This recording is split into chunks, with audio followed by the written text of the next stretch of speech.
Gen Ed subjects. So, Gen Ed segment, society, technology, and society, gender and society, and then health, safety, and nutrition for recent students. So that is your usual. So that sometimes if una teacher, I'm learning chemistry and agri-biology of agricultural students. So they're agri-biology one. So that is plant agricultural biotechnology. So if there's genetic engineering, we should also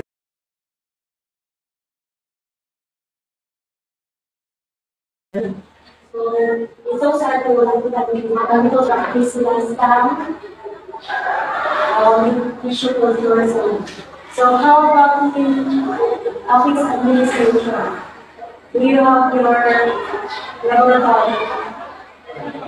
Dapat may laboratory para mo sa computer.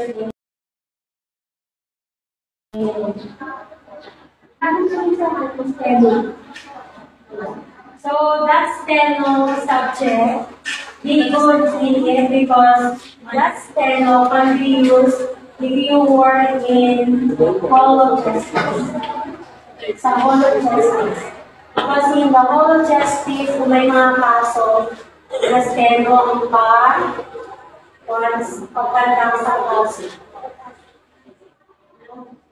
So, may ang barya sa judge na steno na sa secretary.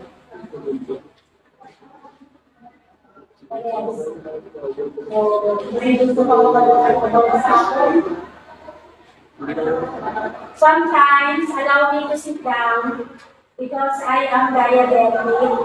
I have my diabetes at 2 milliliters.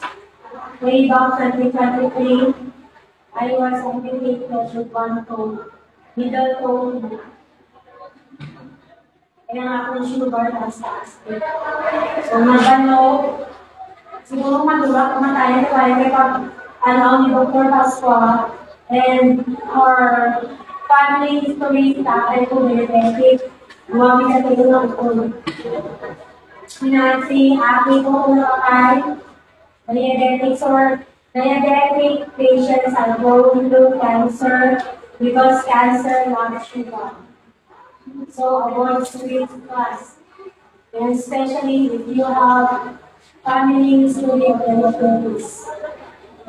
So refrain from drinking Coca-Cola. 1 Coca-Cola, 1 Coca-Cola, if you have the normal value of sugar 100, that 1 bottle of Coca-Cola will triple your sugar. And that sugar, if you try down, it will take you 1 week to lower your sugar, including cutting your rice and plate, no sugar, no bread, no sodas, no coffee, just water.